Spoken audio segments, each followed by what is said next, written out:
అందరికీ నమస్కారం. నేను మీ దేవి. శాడిస్టు మొగుడు 42వ భాగం. రచయిత వనజ గారు. అసలు అమ్మ వాళ్ళు నా గురించి ఏమనుకుంటున్నారు, నేను ఇలా వెళ్ళిపోయినట్లు వాళ్ళకి తెలుసా అని చాలా విధాలుగా ఆలోచిస్తూ ఇంకా దాచేదేం లేదనుకొని మాది కూడా హైదరాబాదే వను, మా అమ్మ నాన్న కూడా ఇక్కడే ఉంటారని చెప్పింది జానకి. అవునా వదినా, మరైతే ఒకసారి వెళ్ళి చూసి రావచ్చు కదా అని మను అనేసరికి పెళ్ళి కాకుండా ఒంటరిగా ఎక్కడికైనా వెళ్ళొచ్చు, ఉద్యోగపరంగానో చదువు పరంగానో ఎక్కడికైనా వెళ్ళొచ్చు, మళ్ళీ పుట్టింటికి రావచ్చు, కానీ పెళ్ళైన తర్వాత ఒంటరిగా ఆడపిల్ల పుట్టింటికి వెళ్తే అది అమ్మ నాన్నలకు అంత తేలిగ్గా మింగుడు పడని విషయం కదా మను. భర్తతో వెళ్తేనే వాళ్ళకు కూడా గౌరవంగా ఉంటుంది. అలాంటి ఛాన్స్ లేనప్పుడు నేను ఒక్కదాన్ని వెళ్ళి వాళ్ళ మనసుల్ని గాయపెట్టే సాహసం చెయ్యలేను మను.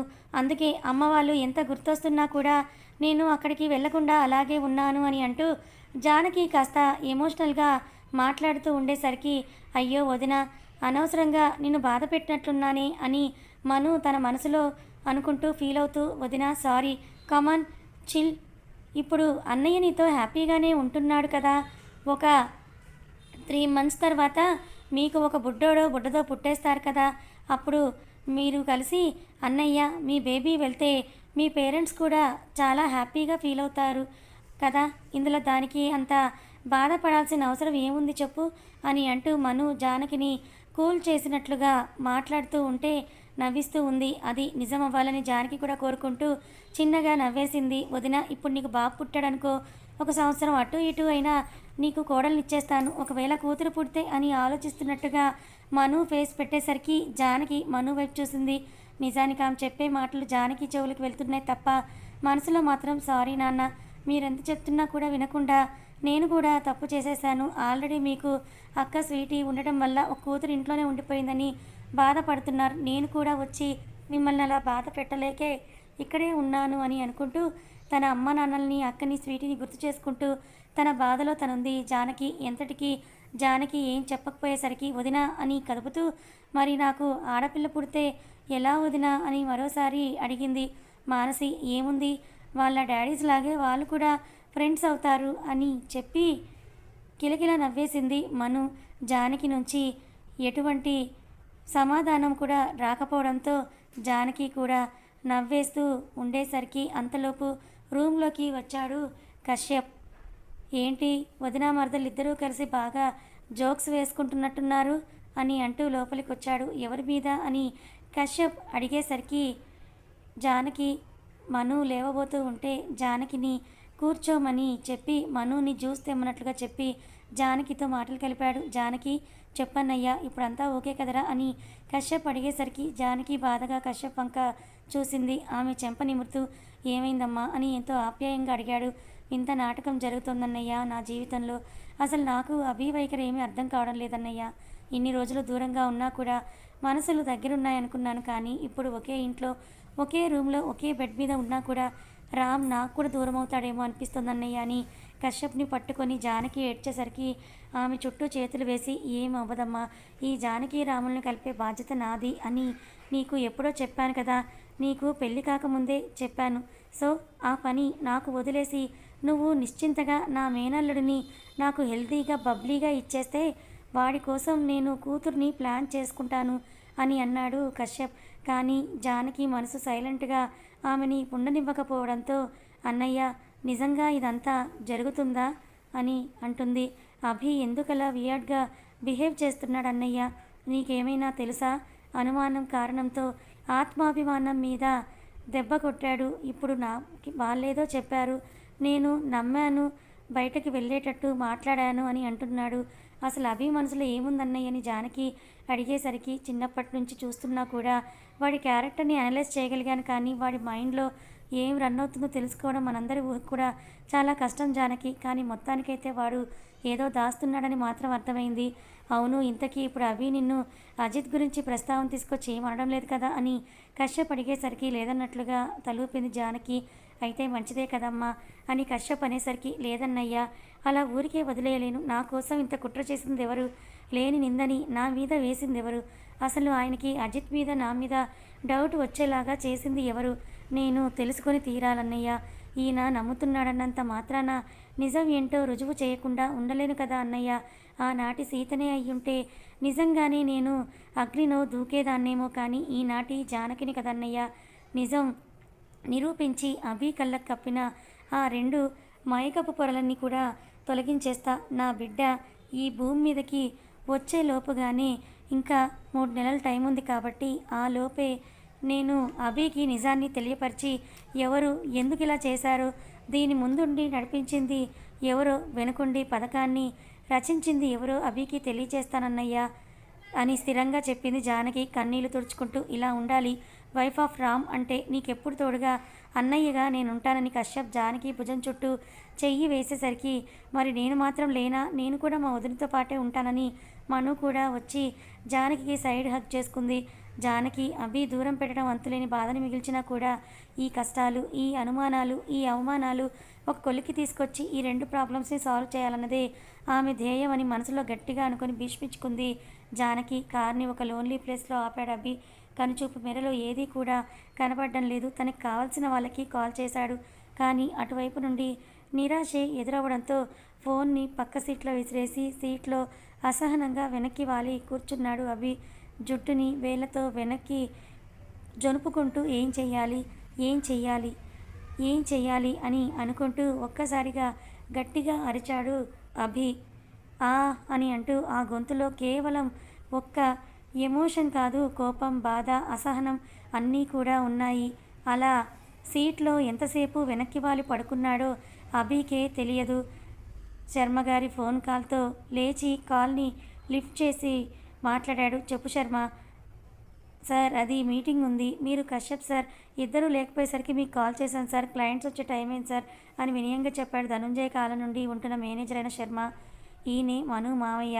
మీటింగ్ టుమారో కదా సార్, అది మీరే ఈ రోజుకి ప్రీఫోన్ చేయమన్నారు కదా సార్, కాసేపు ఆలోచించి ఓకే మీటింగ్కి అన్నీ అరేంజ్ చెయ్యి అని చెప్పి ఒక సిగార్ ఊదేసి కార్ స్టార్ట్ చేసి దుమ్ము లేపుకుంటూ ఆఫీస్కి వెళ్ళాడు అభి. అభి రావడంతో అప్పటి వరకు ముచ్చట్లో ఉన్న స్టాఫ్ ఎంప్లాయ్ పాత్రలోకి వస్తూ తమ ప్రతిభని సిస్టమ్ సాయంతో చాటుకుంటున్నారు. వాళ్ళను ఒక కంట చూస్తూ ఆఫీస్లో అడుగుపెట్టాడు అభి. కానీ ఎవరితో కూడా మాట్లాడకుండా లిఫ్ట్లో నుండి తన ఫ్లోర్కి వెళ్ళిపోయి మీటింగ్ కోసమని ఫైల్ చూద్దామని దానికోసం వెతికితే అది కనపడదు. ఇంట్లో ఏమైనా ఉందా ఏంటి అని అనుకుంటూ కశ్యప్కి కాల్ చేస్తే అదే టైంకి ఇంట్లో ఏం జరుగుతుందో చూద్దాం రండి. కశ్యప్ కూడా పక్కనే ఉండడంతో కొండంత ధైర్యం వచ్చింది జానకి. జానకి ఇప్పుడు అర్జెంటుగా చేయాల్సిన పనులు ఏంటి చెప్పమ్మా అని చాలా ఎగ్జైటింగ్గా అడిగాడు కశ్యప్. అన్నయ్య, ఇప్పుడు మనకి కాదు, నా ముందున్నవి 2 చిక్కుముడులు, ఇంకోటి కూడా ఉంది, కానీ అది ఇప్పుడే కాదు, తర్వాత దాన్ని కనుక్కోవడం చాలా కష్టం. అందుకే ఫస్ట్ అవి 2 సాల్వ్ చేయాలి. అజిత్తో నాకు సంబంధం ఉన్నట్టు చేసిన వాళ్ళని కనుగొనడం, ఆ గాయత్రి సుబ్బులు ఎలా అభిని డైవర్ట్ చేశారో తెలుసుకొని అభికి నిజం చూపించడం. ఇవి 2 అబద్ధమని అభికి తెలుసు కదరా, తెలుసు అని రుజువు చేయకుండా ఉండలేను కదన్నయ్య. ఇవి 2 ప్రాబ్లమ్స్ సాల్వ్ చేశాక నీ హబీతో హ్యాపీగా లైఫ్ లీడ్ చేయాలనుంది. ఈ బేబీ బయటికి రాకముందే నా బిడ్డకి పాతరామ్ని నాన్నగా పరిచయం చేస్తాను. ఇంకోటి, ఇవి 2 క్లియర్ అయితే అభికి కూడా నా నుండి దూరం వెళ్ళడానికి రీజన్ కూడా ఏమీ ఉండదేమో కదన్నయ్య అని జానకి అనేసరికి అభి కోసం ఎంతగా తాపత్రయపడుతుందో జానకి మాటల ద్వారా కళ్ళల్లో కనిపిస్తూ ఉంటే, రేయ్ అభి, నిజంగానే నువ్వెంత అదృష్టవంతుడివిరా, అందుకే నీకు జానకి లాంటి అమ్మాయి భార్యగా దొరికింది. But you are not in the stage of to deserve this love అని అనుకుంటూ, అండ్ అభి you have to pay for this అని అనుకున్నాడు కశ్యప్ తన మనసులో. వీళ్ళు ఇలా మాట్లాడుతూ ఉండగానే కశ్యప్కి అభి ఆఫీస్ నుంచి కాల్ చేశాడు. హలో, ఎక్కడున్నావురా? ఇంట్లోనే ఉన్నాను. మీటింగ్ ఫైల్ కాస్త కోపంగా అడిగాడు అభి కశ్యప్ని. వీడికి మళ్ళీ కోపం వచ్చినట్టుంది అని అనుకుంటూ, ఆ ఫైల్ ఇంట్లోనే మర్చిపోయా అభి, అది తీసుకురావడానికే వచ్చాను, తీసుకున్నా వస్తున్నా అంటూ కాల్ కట్ చేసి జానకి మనుకి బాయ్ చెప్పి ఫైల్ తీసుకుని వెళ్ళిపోయాడు కశ్యప్. ఇప్పుడు అర్థమైందా? కశ్యప్ ఫైల్ కోసం ఇంటికి వచ్చి మను కోసం వచ్చి జానకి రూమ్లో ఇద్దరి మాటలు విని ఆ రూమ్లోకి వచ్చాడు. వదినా, కమాన్, నువ్వు ఇక్కడే ఉంటే యూ ఫీల్ బోర్, మనకు ఎంటర్టైన్ చేసే వాళ్ళు కింద ఉన్నారు కదా ఇద్దరు అంటూ జానకిని మను కిందకు తీసుకొచ్చింది. ఓసి, గా వచ్చిన ఫుడ్ని కుమ్మేస్తూ కనిపించారు గాయి ఆంటీ, సుబ్బు అంకుల్. వదిన, మను ఇప్పుడు ఒక సినిమా జరుగుతుంది చూస్తూ ఉండు అంటూ ఫ్రూట్స్ బౌల్ జానకి చేతిలో పెట్టి సోఫాలో కూర్చోబెట్టి చచ్చిన కోడిని మళ్ళీ చంపుతూ తింటున్న ఆ గాయి, సుబ్బులను చూస్తూ కిచెన్లోకి వెళ్ళింది మను. హలో, చెప్పు అజిత్, నేను హైదరాబాద్ వస్తున్నా అని అజిత్ చెప్పేసరికి జాహ్నవి గుండె పొట్టలోకి పరిగెత్తి మరీ వచ్చింది. ఎందుకేంటి? నా డార్లింగ్, జానకిని చూసి చాలా డేసే అయ్యింది కదా, నాకు తనని చూడాలనిపిస్తోంది. రేయ్ ముయ్, నువ్వు వచ్చినా ఇక్కడ ఒరిగేదేమీ లేదు. మా బావని చూస్తూ ఉంటే అసలు అనుమానమే లేనట్టుగా, దాన్ని కడుపులో ఉన్న ఆ బిడ్డ తన బిడ్డ అయినట్లుగా తెగ ఫీల్ అయిపోయి మరీ సేవలు చేస్తూ ఉన్నాడు, ఆర్డర్లు వేస్తూ మాకు. అందుకే నేను వస్తున్నా అక్కడికి. ఎలాగో నీకు నేను చెప్పిన పని ఒక్కటి కూడా చేయడం లేదు. అయినా అభి బిడ్డే కదా అది, ఆ మాత్రం ప్రేమ కురిపించడంలో తప్పు లేదులే. సరే, నేను 5 నిమిషాల తర్వాత మాట్లాడతాను. ఏమంతగా ఎక్కడున్నావేంటి? బాయ్ ఫ్రెండ్తో ఎంజాయ్. నాకు మా బావ తప్ప ఇంకొక బాయ్ ఫ్రెండ్స్ లేరు, అందరూ గర్ల్ ఫ్రెండ్స్ని. అబ్బో, వచ్చిందమ్మా పెద్ద సతీ సావిత్రి. మరి ఎక్కడున్నావు? జాహ్నవి తన పని చేస్తూనే, మొన్న పాలల్లో నువ్వు పంపిన పౌడర్ అడ్డంగా బుక్ అవ్వడానికి ఇచ్చావు కదా, సింగిల్ స్టెప్లో ఆగిపోయాను కదా. ఇంకోసారి కాలు అడ్డుపెట్టి నా కాలు విరగొట్టించుకునే స్థితికి వెళ్ళొచ్చా. అందుకే ఈసారి చాలా సింపుల్ ప్లాన్ చేశా. నీకంత మెదడు లేదు కాబట్టి నేను రావాల్సి వస్తుంది. ఇంతకీ ఏం చేస్తున్నావు? జానకికి ఏమైనా అయ్యిందంటే నా చేతుల్లో నువ్వు శవమై తేలుతావు. ఈసారి తాగను, తినను, అవసరం లేదు. జస్ట్ స్మెల్ చూసినా ఆ వాసనకే కడుపులో ఉన్న బిడ్డ పోవడం ఖాయం. జానకికి ఈసారి ఖచ్చితంగా అబార్షన్ అవ్వడం ఖాయం. జానకికి ఏమాత్రం ప్రమాదం ఉండదు కదా. ఒరేయ్ పిచ్చి ముఖమా, 5 నెలలు దాటిన తర్వాత అయితే బిడ్డకి ఏదైనా అది తల్లికి కూడా ప్రమాదమేరా. 1+ ఆఫర్ అన్నమాట అని అంటూ బిడ్డ, తల్లి ఇద్దరు చనిపోతే నా లైన్ కూడా క్లియర్ అయిపోతుంది కదా అని జాహ్నవి తన మనసులో అనుకుంటూ పైకి మాత్రం అబ్బే అదేం లేదు అజిత్, బిడ్డకు ఒక్కదానికే ప్రమాదం అని చెప్పి వంకరగా నవ్వుతూ ఉంటుంది జాహ్నవి. అంటూనే జాహ్నవి నవ్వుకి డౌట్ పడుతూ ఒకరోజు ముందుకే టికెట్స్ ప్రీఫోన్ చేసుకున్నాడు అజిత్. అత్తయ్య, మావయ్య అనుకుంటూ కిచెన్ నుంచి తన పంజాబీ డ్రెస్ చున్ని తిప్పుకుంటూ వచ్చింది మాన్సీ పాప. చచ్చిన బాయిలర్ కొన్ని అడ్డగాడిదలు తింటున్నట్టుగా. సారీ, గాడిదలన్నా పాపం నాన్ వెజ్ తినవు కదా, ఈ గాడిదలు తింటాయిలేండి, డోంట్ వరీ. తింటున్న గాయి, సుబ్బు ఆ పిలుపుకి ఎవరినా అన్నట్టుగా తలల్ని తోడేలాగా పైకెత్తారు. ఎదురుగా మాన్సీ కనిపించేసరికి ఎవరినమ్మాయి అత్తయ్య, మావయ్య అని పిలుస్తున్నావు అని అడిగింది గాయి. మిమ్మల్ని అండి. నువ్వేమైనా మాకు మా అన్నతరపు చుట్టరికవా లేకపోతే మా అమ్మ చుట్టరికవా? మర్యాదగా మేడం, సార్ అని పిలువు. తిక్క వేషాలు వేసావనుకో మామూలుగా ఉండదు మనతో అని తింటూనే గాయి సమాధానం ఇచ్చేసరికి అవునా మేడం, మిమ్మల్ని మేడం అని పిలవాలా? సరే అలాగే మేడం అని చెప్పి ఏం చేస్తున్నారు? ఏసీలో కూర్చొని ఓసీగా తింటున్నారా అని మాన్సి అడిగేసరికి నువ్వు పెట్టింది ఏమైనా తింటున్నామా లేకపోతే నీ మొగుడు పెట్టింది తింటున్నామా? నా అన్నయ్య ఫుడ్డే కదా, మా నాన్నగారి డబ్బులు, అందులోనూ నాకు కూడా వాటా ఉంది ఈ ఆస్తిలో, అందులోనే తింటున్నా, నీకేంటి నొప్పి మధ్యలో అని గాయత్రి తెగ లేచేసరికి చేతకాని భర్త ఉన్నప్పుడు ఇలా అన్నయ్య ఫుడ్, నాన్న ఫుడ్ నా వాటా అని చెప్పుకొని తినడమే మంచి పని లేండి మేడం, అదే గౌరవంగా ఉంటుందని మాన్సి అనేసరికి ఏంటి నోరెక్కువవుతోంది? నీకు కాబోయే మొగుడిని చూసా ధీమా? అరేరే, నా కాబోయే మొగుడిని ఈ మొగుడిలాగా చేతకాని వాళ్ళేంటి? కాదులేండి మేడం, ఏదో ఆఫీస్లో వర్క్ చేసే ఆఫ్టర్ ఆల్ ఎంప్లాయ్, అయినా వాడు ఒక అనాథ, వాడి వెనక తోకూపుకుంటూ వచ్చిన నువ్వు ఇంకో అనాథ. చచ్చా, నా ఇల్లంతా సత్రమైపోయింది అడ్డమైన వాళ్ళందరూ ఉండి అని అంటూ జానకిని కూడా కలిపి అంది గాయత్రి ఆంటీ. సుబ్బు మాత్రం ఇవేవి పట్టించుకోకుండా తన భార్య మీద నమ్మకం ఉంచి బిర్యానీ రైస్ని కుమ్మేస్తున్నాడు. ఆహా, మేము అనాథలమే కావచ్చు కానీ ఊరికే ఉండటం లేదు మేము అని ఇంకా ఏదో మను అనబోయేసరికి వామ్మో దేవుడా, అందరూ కలిసి నా ఇంటిని నాకు కాకుండా చేశారు దేవుడా.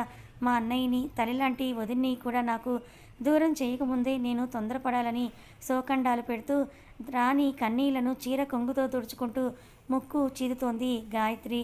బయట జరిగే గొడవకి ధనుంజయ్ ఇంకా కౌసల్య ఇద్దరూ కూడా రావడంతో వాళ్ళని చూసి ఈ పిల్లవాళ్ళని ఏదో చేస్తా అని ఇది అనిపించుకుంటోందేంటి అని అంటూ జానకి కూడా కాస్త టెన్షన్గానే చూస్తోంది అత్తా మామని. ఏంటి గాయి మధ్యాహ్నం పూటి అరుపులు అని ధనుంజయ్ కాస్త గట్టిగా అరిచాడు.